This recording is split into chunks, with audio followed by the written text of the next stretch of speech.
Assalamualaikum warahmatullahi wabarakatuh.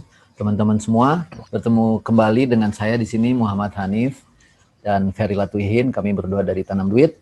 Hari ini kita mengulas, ada judulnya adalah It's Now or Never, ya. Kalau minggu lalu itu It's Time to Invest, nah sekarang It's Now or Never. Jadi tadi Pak Jarod bilang agak keras nih. Bos Ferry, kenapa bisa kayak begitu ya? Judulnya kok bisa It's Now or Never. Kayak kalau nggak invest sekarang, abis itu jadi nggak dapet apa-apa gitu. Ya, ini masalah market timing ya. Yang pertama ya, saya selalu kalau investasi itu menggunakan yang saya sebut istilahnya dengan market timing, momentum ya, untuk masuk ke market. Nah, saya ngelihat indeks ini udah menuju ke arah 6.000 sesuai dengan prediksi kita sebelumnya ya. Sekarang walaupun ada koreksi tipis, itu pun koreksi yang pertama adalah profit taking, yang kedua adalah memang masalah kegaduhan nih ya. Kegaduhan masalah corona dan masalah si Bahlul ya. Jadi 2 poin itu yang membuat indeks kita ini hari merah. Nah, tapi ini juga kesempatan bagi teman-teman yang belum masuk ke IDX 30, terutama ya kalau saya sih diversifikasi melalui IDX 30 ya, karena saya pikir itu optimal ya. Jadi menurut saya ya it's now or never gitu loh. Saya khawatir kalau umpamanya tidak masuk sekarang, memang indeks masih bisa turun ya, kita nggak pernah tahu ya, tapi kalau melihat ini hari turunnya koreksinya tipis, saya kira cukup firm lah ya, indeks di 5.750 ya. Nah, takutnya besok-besok ngacirnya itu cepat sekali bos ya, kayak kita lihat ya, dalam 1 bulan aja nih, kita lihat ngacirnya itu udah hampir 500 poin loh ya. Jadi sangat cepat sekali. Oleh karena itu saya berprinsip kalau investasi jangka panjang dengan horizon minimal 1 tahun sampai tahun depan, saya yakin masuk today pun kalau besok turun masih bisa di hold gitu loh ya. Dan di hold minimal 1 tahun, saya rasa you make money. Itu poinnya. Nah, kenapa begitu? Alasannya adalah fundamental ya. Pertama adalah kembali lagi masalah politik di Amerika udah usai. Ya, kita tahu bahwa yang akan masuk gedung putih itu ya Biden ya. Di Trump masuk gedung sate lah ya. Nah, yang itu yang pertama. Kita juga udah tahu bahwa the Fed dan juga ECB itu memang will do more ya. Mereka akan tetap keep loosening ya. Mereka akan menjaga interest rate near zero dan yang selebihnya akan keep pumping money into the economy. Kenapa? Karena memang sebetulnya recovery di Amerika dan juga di Eropa itu masih sangat vulnerable ya. Jadi belum sama sekali firm. Kalau memang kemarin bounce back ekonominya di kuartal ketiga ya sampai 32,1% itu tidak lain cuman istilahnya seperti koreksi yang naik ke atas ya. Jadi secara mentally masih sangat weak sekali dengan unemployment rate sekitar 6,9% ya. Ini fundamentally speaking ya. Nah, juga dalam jangka panjang setelah kuartal pertama, kalau toh mereka akan hovering seperti yang saya bilang, saya katakanlah secular stagnation, mereka akan lama bos. Pertumbuhan dengan growth 1% itu akan lama sekali, persis seperti Jepang sejak tahun 92 sampai ini hari. Ya kenapa? Karena mereka udah mature, ya mature ekonomi. Ya, produk total faktor produktivitas mereka itu udah zero. Nah, yang sangat promising adalah Asia. Kembali lagi saya tekankan sejak awal bahwa this century will belong to Asia. Ya, jadi kalau memang Anda punya waktu untuk investasi dengan horizon yang panjang, saya rasa saatnya it's now or never. Oh gitu, oke. Tapi kita masih sangat dipengaruhi oleh investor asing ya, Fer ya. Artinya hot money akan tetap menentukan kenaikan dari indeks kita. Skenario saya sejak awal bahwa the brightest spot in the world nanti post pandemic itu Asia. Saya tidak merubah lagi visi-visi saya dari awal untuk tahun-tahun yang akan datang bahwa capital will flow to Asia. Ya, dengan near zero interest rate di Amerika yang akan panjang ceritanya. Jadi nggak ada alasan mereka holding dollar. Dan sekarang ini hari dolar udah jatuh ke bawah 14.000 loh, 13.098 ya. Jadi persis seperti 13.980 ya, 3.980 persis seperti yang kita seperti semula gitu loh ya. Saya nggak saya punya prediksi gitu loh. Ya, waktu indeks jatuh ke 4.900 pun teman-teman nanya, bro masih yakin indeks ke 6.000 akhir tahun? Masih yakin, gue nggak merubah prediksi gue karena this is temporary. I know this is temporary. Fundamentally speaking, ya upside masih banyak dan gue yakin akhir tahun nggak akan 5.750 sampai 6.000 nanti ini terbukti. Oke, jadi sebetulnya kita nggak berubah, maksudnya walaupun ada hiruk pikuk sedikit, tapi itu tidak akan menentukan ada pengaruh yang besar ya ke depannya. Nah, karena saya benar-benar pemain fundamental ya. Saya bukan pemain teknikal yang tiap hari ngeliatin support resistance kayak monyet narik-narik garis begitu ya. Saya bukan begitu. Saya tetap memperhatikan fundamental, dan kalau ngomong fundamental pasti jangka panjang. Dalam jangka pendek memang terjadi fluktuasi, tapi in the long run the trend is intact. Jadi saya tetap firm, saya tidak merubah, kecuali unless kalau memang ada force major, misalnya second wave ini gila-gilaan, besar-besaran, terjadi lockdown lagi, itu di saya nggak tahu ya. Tapi kalau melihat sekarang kondisinya tidak ada lockdown lagi, walaupun increasing kurvanya di Amerika, di Indonesia, asal jangan ada lockdown, the economy will be intact, akan tetap berjalan. Tapi sekarang ininya lagi naik lagi nih, Fer. Jumlah yang terpapar corona COVID ini beberapa hari terakhir tuh di atas 5.000. Apakah ada kemungkinan PSBB-nya diperketat lagi ya? Jadi nggak longgar lagi gitu. Yang paling matters adalah PSBB itu Jakarta ya. Kalau daerah-daerah lain kira secondary karena Jakarta di center of the world, ya kan? Ya, pusat perdagangan, pusat aktivitas ekonomi. Kalau Jakarta tidak melakukan PSBB pengetatan yang ketat lagi, saya rasa masih aman. Tapi ya, secara sih juga si Anies ini nggak berani ya melakukan pengetatan lagi seperti tanggal 14 September ya. Ya, jadi karena dampaknya terlalu ini ya, buruk ya. Karena dampaknya sangat dramatis sekali terhadap ekonomi kita, dan dia pasti akan dibully oleh semua orang.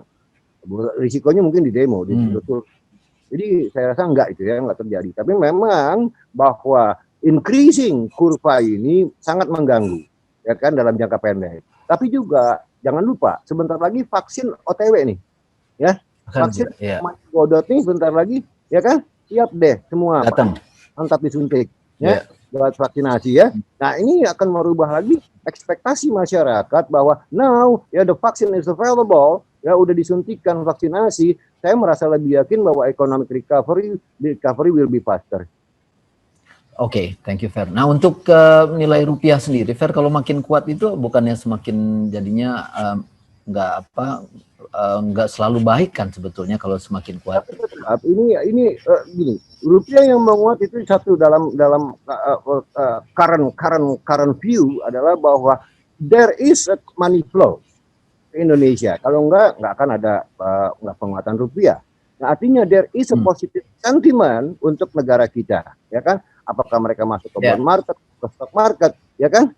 Ya, jadi indikasi ini tidak terlepas daripada on the backdrop of that, di belakang itu semua tidak terlepas dari yang saya katakan tadi, long lasting near zero interest rate di US. Ya, 10-year treasury sulit untuk naik ke atas 1%.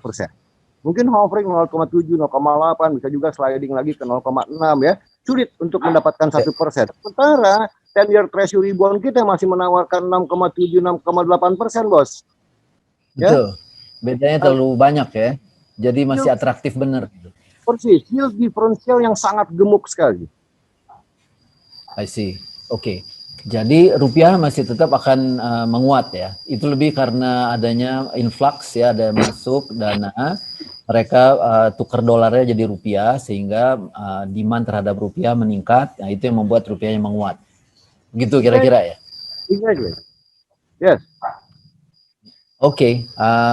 Saya rasa saya nggak ada lagi yang bisa kita ulas, Fer. Mungkin kita coba lihat aja yang jadi pertanyaan dari teman-teman. Pak Jar mungkin bisa bacain, Jar? Halo, Jar. Pertama pertanyaan dari Pak Argon Usman. Pak Ferry, boleh dijelaskan dampak SWF, mungkin ini Sovereign Wealth Fund-nya Indonesia yang katanya akan seperti Temasek. Apakah SWF ini dananya akan ikut juga mengangkat pasar modal kita, Pak? Enggak. Itu enggak ada urusannya ya. Itu jangka panjang sekali, panjang banget, dan kita nggak bisa disamakan dengan Temasek. Kita defisit, bos. Ya, jadi yang namanya SWF kita ini harus dapat suntikan dana dulu 2 miliar dari Amerika sana. Ya, jadi SWF itu sama seperti fund manager, sama kayak seperti reksadana ya. Kita buka lapak nih ya, namanya reksadana, tapi ini sovereign wealth fund. Nah, duitnya itu untuk proyek-proyek pembangunan infrastruktur jangka panjang di Indonesia. Ya, jadi impact-nya itu baru nanti lama sekali. Pertama adalah pooling of funds-nya dulu, yang kedua baru proyeknya. Tujuan daripada SWF memang bagus untuk mengurangi defisit APBN. Ya, sebab kalau pakai duit APBN nih kita membangun jembatan, jalanan, ya kan, whatsoever, irigasi, pelabuhan, bandara, ya kan. Sekarang ada SWF, jadi tidak usah mengganggu APBN kita. APBN kita nanti cuma fokus untuk hal-hal yang di luar tadi investasi jangka panjang yang merupakan public goods gitu loh. Nah, mengenai dananya kita nggak bisa samakan dengan Temasek karena kita masih minus gitu loh ya. Kita akan attract coba ya kan foreign funds dari negara-negara lain sok masuk ke Indonesia. Gue tawarkan lu nanti 15-16% 1 tahun gitu loh ya. Sama aja kayak reksadana ya, cuman investasinya bukan di paper tapi di proyek-proyek jangka panjang dan yang terutama adalah masalah infrastruktur. Nah, dalam jangka pendek tidak ada sentimen apa-apa dari SWF ini kecuali untuk antisipasi jauh ke depan bahwa wah, Indonesia will be much better with this SWF ketimbang tidak ada. Long term, bos. Oke. I see. Oke. Berikutnya Jar. Noted. Ya, dari Ibu Purbaningrum Sasmita, bagaimana sektor properti di pasar modal kita yang sekarang terpuruk dan apakah dengan adanya Omnibus Law membuat asing bisa membeli properti yang non-landed, properti non-landed di kita dalam jangka berapa lama kira-kira itu, Pak? Tujuannya memang Omnibus Law itu semua akan digarap ya, termasuk juga masalah teks dan segala macam ya nanti ya, masalah debirokratisasi, deregulasi, semua nanti melalui Omnibus Law. Nah, mengenai properti itu kembali lagi, pertama kalau dalam jangka pendek, it depends on vaksin, Bu. Jadi kalau vaksin ini benar-benar udah firm, ya kan, vaksinasi udah jalan, saya yakin bahwa it is getting normal again, ya. Itu yang pertama. Properti masih tetap kita kekurangan. Short supply kalau kita bilang ekonomi kita akan growing 5-6% ke depannya. Pasti short supply. Property is quite promising. Tapi ingat, properti jangka panjang, bukan jangka pendek. Yang kedua, masalah asing, memang ini negara satu-satunya yang paling lucu. Ya, asing nggak boleh beli properti di Indonesia. Memangnya dia mau bawa tuh rumahnya ke negaranya, kan nggak mungkin. Nah, kan jadi absurd sekali. Nah, ini akan digilas oleh Omnibus Law. Nah, jadi kalau ngomong ke sana, ya, kalau ngomong ke sana, memang Jokowi ini all out untuk sama sekali menghapus semua aturan-aturan yang tidak masuk akal gitu loh. Tapi kembali lagi ke pertanyaan Ibu, tetap properti itu pertama dalam jangka pendek tergantung vaksin. Once vaksin is already on, ya kan, it is getting normal again. Saya juga malah yakin bukan cuma landed house atau properti ini ya apa housing ya, tapi juga properti komersial bisa kembali normal loh ya, seperti hotel, mall, kafe, restoran, tempat-tempat wisata yang terkait dengan masalah properti dan selama ini ada corona dihindari ya. Saya yakin kalau vaksin ini jalan, ada kemungkinan they are getting normal again, gitu loh. Ya. Oke. Nah, mungkin saya mau nanya nih, Fer. Ya. Ini sebetulnya banyak pertanyaan dari teman-teman ya. Sekarang ini investasi untuk 1 tahun ya, apakah heavy di reksadana saham atau heavy di reksadana pendapatan tetap atau gimana, Fer?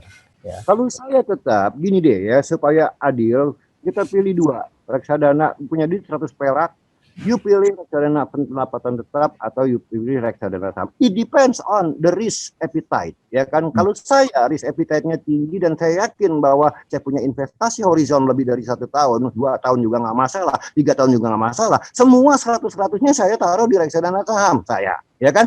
Dengan mitigasi risiko adalah long term horizon ya, horizon investasinya yang saya pakai untuk memitigasi risiko. Karena kembali lagi saya sangat yakin the post pandemic world itu cuma Asia yang the brightest spot in the world. Artinya apa? Asia will be the driver of the global economy, termasuk Indonesia di dalamnya. Apalagi dengan Omnibus Law ini yang sekarang ini Tesla, lantas Cina, lantas Taiwan, semuanya Korea. Ini Mbak Hyundai bakal bangun pabrik di Indonesia terkait dengan masalah green energy, ya, yaitu baterai. Indonesia pusatnya ini baterai, the biggest producer in the world mungkin. Ya, jadi kalau ngomong masalah alokasi dari portofolio tergantung pertama adalah risk appetite kita, yang kedua adalah outlook ke depan jauh ya, bukan cuma 1 bulan 2 bulan, tapi more than setahun. Jadi kalau saya melakukan itu, saya akan put 100% di reksadana saham. Tapi kalau bagi mereka yang kurang risk lover, kalau menurut saya the best allocation itu 30-70. 30 di fixed income, 70 di reksadana saham. Oke. Thank you, Fer. Nah, kalau ini, kalau tadi kan udah dijelasin bakalan banyak foreign direct investment masuk sini. Itu ada dampaknya langsung ke bursa gitu, Fer? Langsung ke harga saham gitu? Ada, padahal kan dia belum listed. Gini ya, yang belum listed itu beda ya. Kalau yang udah listed, udah jelas ini akan ada mendapat dorongan dari kapital atau money flow ke Indonesia ya. Valuasi kita masih relatif murah, bank-bank kembali sehat ya kan. Dan kita tahu bank itu sebagai booster daripada economic growth dengan equity, dengan debt equity yang begitu tinggi, artinya ada leverage yang begitu tinggi. Kenaikan sedikit saja bisa memicu harga sahamnya luar biasa ya. Karakteristik daripada bank, ya kan. Bank sebenarnya kan pakai duit orang, pakai duit sendiri itu cuma 10%, ya. Nah, itu yang pertama, ya kan? Yang kedua, dari restrukturisasi perbankan di Indonesia ini yang total utang macetnya ini boleh bilang bukan macet ya, lagi restructuring ini lebih dari 1.000 triliun, bukan tidak mungkin muncul kandidat-kandidat ya, saya juga involved dalam restrukturisasi itu, ya, bukan tidak mungkin muncul beberapa company yang exitnya adalah melalui bursa, ya, jadi kan ada IPO. Ya, sehingga menambah ramai pasar modal kita gitu loh ya. Nah, jadi saya ngelihat semua ini, Corona is a game changer. Berapa kali saya bilang, Corona is a game changer and blessing in disguise ya untuk Indonesia ya. Memang ada ongkosnya jangka pendek, yaitu pemerintah harus ngutang, nggak bisa nggak ngutang, ya kan? Bahaya kalau nggak ngutang gitu loh. Makanya yang cerewet soal utang itu suruh debat aja mas saya di LC, ya saya tantangin. Nah itu yang pertama. Yang kedua kembali lagi ya, 2021 kita ngomong paling dekat deh. Saya masih yakin pertumbuhan ekonomi kita lebih dari 5%. Okay. Jadi kalau kita balik ke bulan April waktu indeks habis turun dari di 3.900-an ya. Terus habis itu kita Pak Ferry menyampaikan bahwa indeks bisa ke 6.000 dan di akhir tahun ini tanda-tandanya sudah semakin kelihatan ya, bahkan sekarang udah ke level 5.700. Nah, apakah ini di tahun 2021 ya keyakinan terhadap indeks bisa mencapai 7.000 itu juga jadi besar banget gitu? Saya belum merubah prediksi saya untuk tahun depan 7.000 dengan kembali lagi on the back of tadi beberapa poin yang saya bawakan. Pertama adalah vaksin, ini sangat matter. Dan vaksin sekarang udah OTW. Ya, itu paling penting untuk mengembalikan confidence para pelaku ekonomi baik dari sisi supply maupun dari sisi demand. Yang kedua, pemerintah masih tetap tadi kalau udah bilang semuanya bilang gua mesti ngutang, kalau nggak ngutang nggak bisa. Dan itu bukan di Indonesia aja bos, seluruh dunia masih ngutang, ya sampai at least kuartal pertama tahun depan. Ya kalau bisa memang sampai kuartal kedua tahun depan. Nah, based on that, pertama vaksin, yang kedua pemerintah tetap keep stimulating the economy, saya masih yakin pertumbuhan ekonomi bisa lebih dari 5%. Dan ini akan menggerek indeks yang udah hampir 5.800 ke 7.000 buat saya bukan sesuatu yang absurd. Dan JP Morgan merawalkan 6.800. JP Morgan meramalkan 6.800 kan, udah keluar kan dari rilis ya. Saya udah lama sebelum dia bilang 7.000. Ya kan? Right. Nah. Oke, berarti untuk it's now or never itu bisa jadi ini ya, bisa jadi kenyataan ya, artinya jangan sampai ketinggalan kereta gitu ya. Karena kesempatan yang seperti ini. Indeks masih bisa turun besok atau lusa atau apa, tapi you never know, ya kan? Bisa juga kembali sebaliknya. Once ada good news in the pipeline coming out of the ground, tiba-tiba indeks menuju ke 6.000 akhir tahun, saya rasa itu juga sangat possible gitu loh. Sebab kalau lihat ini hari koreksinya tipis sekali. I see. Oke, fair. Nah, teman-teman semua, dari tadi nih saya bertanya ke Pak Ferry, basically itu lebih menggali mengenai opportunity yang ada. Jadi buat teman-teman yang pengen ada momentum, ini juga masih ada momentum yang bagus sebetulnya. Jadi buat teman-teman yang time horizonnya mungkin nggak sampai 5 tahun, 10 tahun, tapi cuma 1 tahun atau 2 tahun. Nah, ini untuk di portfolio reksadana saham atau di portfolio reksadana pendapatan tetap, itu opportunity-nya jadi besar banget. Kenapa? Tadi Pak Ferry udah bilang tingkat bunga masih akan sangat rendah. Kemudian orang kalau pegang dolar juga nggak akan untung ya, karena yield dari bond saya cuma 0,86% ya untuk yang US. Jadi mereka akan mencari investasi di negara lain, terutama di emerging countries seperti di Indonesia. Dan kita juga sebetulnya sudah bersiap-siap ya. Ada Omnibus Law, kemudian juga infrastruktur kita juga sudah semakin siap ya. Terus ada natural resources. Jadi sebetulnya ini akan sangat baik banget kalau teman-teman tuh bisa memanfaatkan untuk bisa mengalokasikan timingnya. Sekarang tuh timing yang bagus untuk bisa masuk ke reksadana saham terutama ya, dan juga untuk ke reksadana pendapatan tetap. Karena mungkin reksadana pasar uang karena tingkat bunga juga akan rendah, bunga deposito juga akan rendah, yield dari bonds untuk jangka pendek juga rendah gitu. Kira-kira gitu nggak, Pak Ferry? Betul, tadi yang bertanya mengenai global property, saya lihat di sini teksnya ya, running teksnya ya. Global property memang masih sluggish, bukan cuma Indonesia aja, tapi all over the world. Tapi kembali lagi, once vaksin ini on, kembali bukan tidak mungkin ekspektasi itu langsung berubah drastis 180 derajat bahwa oh it is safe now my friend. Nah, I got the money yang I have not spent, ya kan? Artinya bisa aja orang kayak kemarin aja lah, long weekend ya, bagaimana Bali diserbu oleh turis lokal.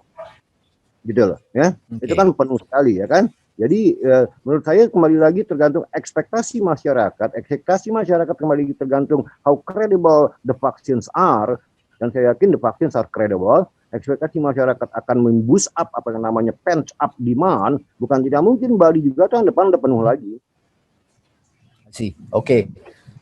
Oke, kayaknya nggak ada lagi pembahasannya, cuman pesan saya kalau teman-teman yang belum download aplikasi Tanam Duit, silakan download aplikasinya. Kalau yang udah download, coba lihat ya kinerja dari masing-masing reksadana saham itu luar biasa sih, dan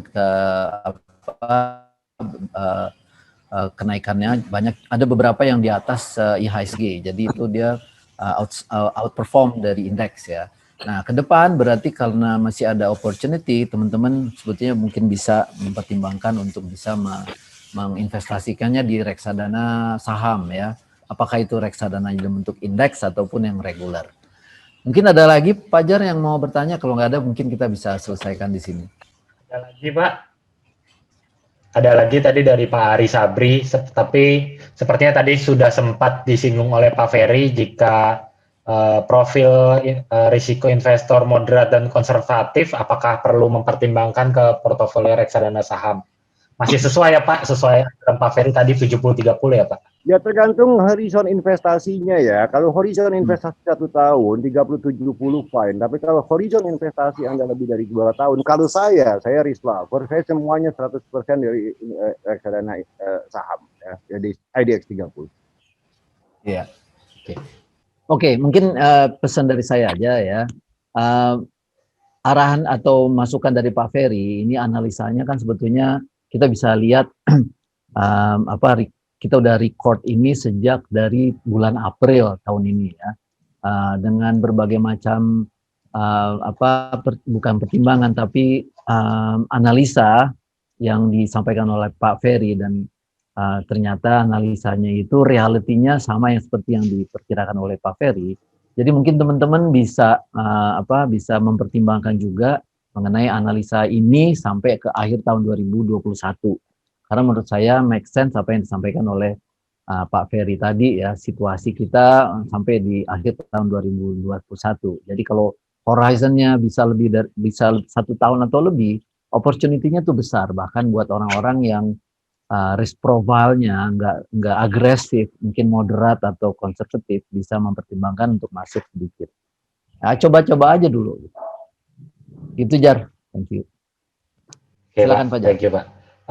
Satu pertanyaan terakhir nih Pak dari Vincent. Ingin menanyakan tentang emiten tambang. Harga coal kita kan udah mulai naik ya Pak ya. Apakah bisa akan mencapai ke level kayak tahun 2017-2018 yang 110-an gitu Pak, sehingga bisa mendorong pertumbuhan ekonomi kita dan juga emiten-emiten tambang kita juga jadi lebih baik Pak? Kalau kita lihat ya, tambang itu kembali lagi termasuk minyak ya. Harga minyak nih keep climbing loh ya. Begitu juga harga batu bara. Ya, belum lagi nanti harga nikel dan segala macam. Ini tidak terlepas daripada ekspektasi pelaku ekonomi, pelaku pasar, bahwa memang recovery is intact dan akan berlanjut terus sampai katakanlah tahun akhir daripada dekade ini ya, 2030 gitu loh ya. Nah, saya ngelihat sektor tambang ini seksi banget juga ya, karena apalagi kalau ngelihat permintaan Cina itu ternyata cukup tinggi sekali, bahkan mereka udah DP sampai 20 miliar atau 20 juta US dollar lah begitu ya, untuk mengambil tambang mengambil batu bara dari Indonesia. Jadi outlook daripada seluruh sektor sebetulnya, kecuali sektor properti dan pariwisata, ya kan, tapi seluruh sektor, ya kan, itu kelihatan outlooknya is okay ya. Nah, pariwisata dan properti kembali lagi sangat-sangat bergantung pada how credible the vaccine is ya. Kalau vaksinnya oke, sama sekali ekspektasi bisa berubah bahwa everything is gonna save, semuanya bukan tidak mungkin, ya kembali getting normal dan Bali penuh lagi gitu. Terima kasih Pak Ferry. Demikian pertanyaan-pertanyaannya Kak, sudah selesai semua Pak Hanif. Oke, baik Fajar. Kayaknya waktu juga sudah habis ya teman-teman semua. Pembahasan kita sebetulnya tidak terlalu berbeda dibandingkan dengan pembahasan-pembahasan di minggu-minggu sebelumnya. Dan ini sudah makin mengerucut ya. Vaksin sudah hampir sampai, indeks kita terus naik. Ini kesempatan buat teman-teman semua untuk bisa menginvestasikannya di yang risk asset ya. Nah, saya rasa itu Pak Ferry mungkin ada yang mau ada closing remark atau bagaimana?